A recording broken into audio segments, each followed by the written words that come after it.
be talking to you about my favourite products that I'm using to get around breastfeeding my baby who has some food intolerances. So when Theo was about 6 weeks old, I took him to the doctor because he was really having trouble with his tummy, he was straining, he was in a lot of pain and he had a rash on his face.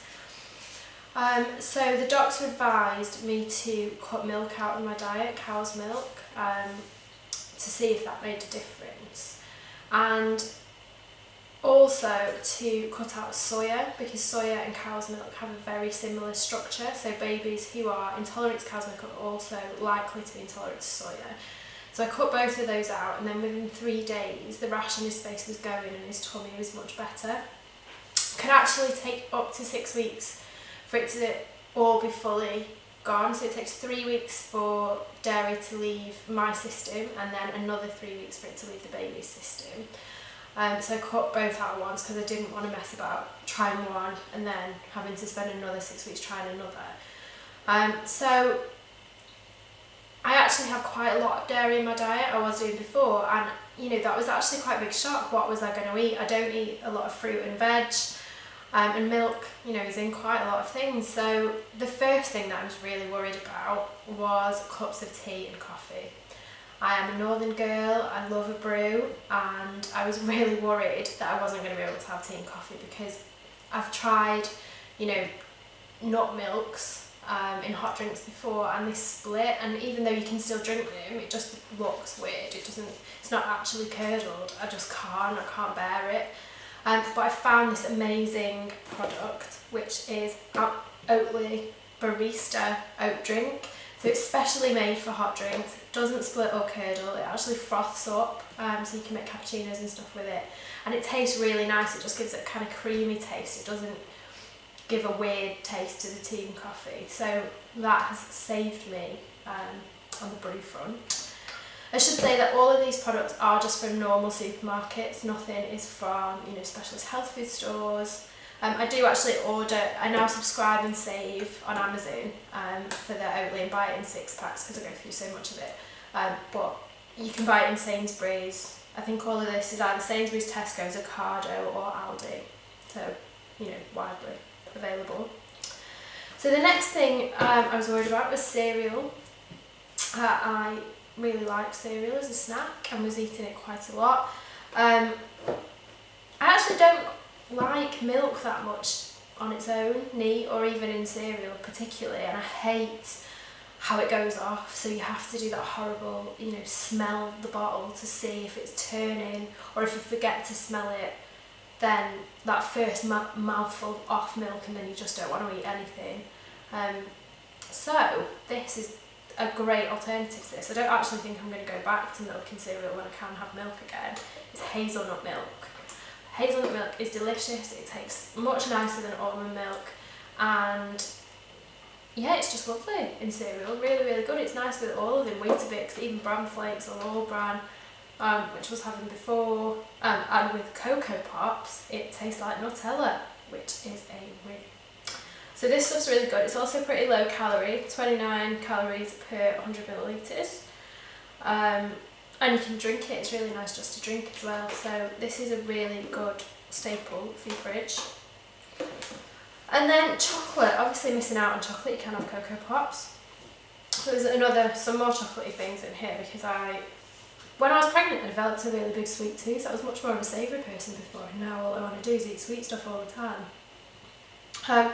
This is almond dark chocolate milk. So this is really, really tasty, and it gets that, when you've got a little afternoon craving for a chocolate bar, this is really good stuff. This is 47 calories per 100 ml, so only puts kind of just under 100 calories for a little glass of it, which is good. I was drinking the Oatly chocolate milk before, that's also really nice, but it had a bit of a funny effect on my tummy, so I've transferred to this, and this suits me better. So that's a really nice one. The next thing is Vitalite. Again, sort of a staple product, butter for if you can have toast or for cooking. You can use this in baking. I've recently used it for buttercream, which is a recipe that's going to be coming onto the blog soon. So this is really good. It's just sunflower based, dairy free, vegan friendly. So it's a good one to always have in the fridge. Next we have, so this is a new addition to my cupboard and I'm delighted about it. Hazelnut and cocoa spread, Nature's Store hazelnut and cocoa spread. So this is like Nutella, it's exactly like Nutella except slightly sloppier. It's gluten free, you could have it on toast. I actually just have a spoonful every now and then out of the pot. And it's really lovely and something that I think I'd be able to have for ages. When I was on holiday recently, we went to an all-inclusive and there was a man at the bar who was slathering Nutella on his toast, and he was quite a handsome older man, and he saw me looking at him and I think he thought I was checking him out, but genuinely all I was doing was just drooling over the Nutella and I was really jealous. So that was a little bit embarrassing. But I've got that now, so I don't have to stare at strange men when we go on holiday. My husband will be pleased.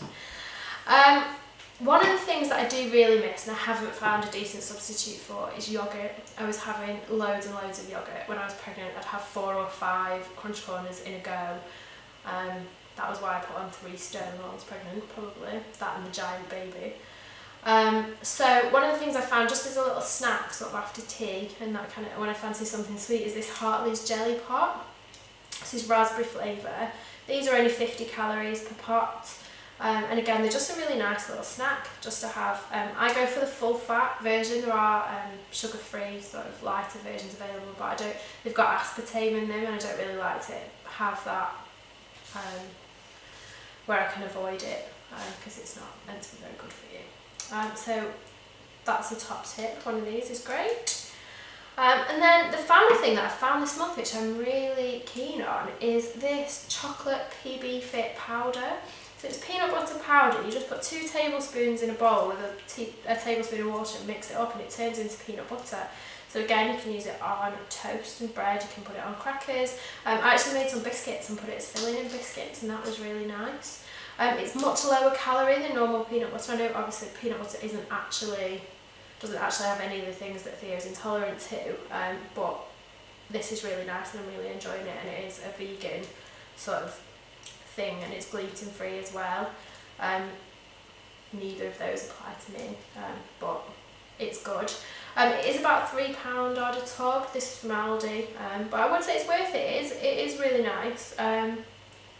Probably not quite as nice as just normal peanut butter, but again, like I say, it's much lower calorie and it's got 90% less fat than leading chocolate nut spreads. So it's worth a go. I'm pleased with it anyway. And then I have 2 new things to try. I haven't tried these yet, but I've wanted them for a while and my husband went to Tesco yesterday and got them. Is Oatly Creamy Oat, which is an alternative for single cream, so that'll be good for sauces and things like that. And vanilla custard. I love custard.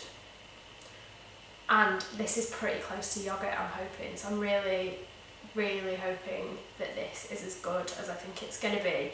And I've got lots of recipe ideas for it as well. So I'll keep you posted on whether I like it or not. The other 2 things that I really enjoy and I'm a big fan of, but I don't have here, are Booja Booja ice cream. Comes in all different flavours. The Hunky Punky chocolate is better than normal chocolate ice cream. You wouldn't be able to tell the difference from sort of a premium quality ice cream. And they have a really nice hazelnut and chocolate swirl one. I can't remember the name of it off the top of my head, but it is delicious. It's not in because I'm trying to be reasonably good and I just end up eating the whole tub. And then Doisy and Dam chocolate. It doesn't have a lot of chocolate. Even dark chocolate has soya lecithin in it. So again, I'm trying to avoid soya, so that's no good. Doisy and Dam doesn't. It has sunflower lecithin. So I really like the dark chocolate with maple and Himalayan salt in it. It's really good. I ate a whole bar of that on Sunday. Again, trying to be good and not really succeeding. Oops. So they're my current favourites for navigating Theo's food intolerances at the moment. If you have any recommendations for me, stuff to try, let me know. If you know of anything that is like yoghurt but is not dairy, soy or coconut based, I don't like coconut, please let me know, because it is my one constant craving. If you enjoyed this video, please do hit the subscribe button, or leave me a little comment or a like below. I've also linked my other social media channels down there and to the blog if you want to go and check that out. And otherwise I'll see you soon. Thanks very much. Bye!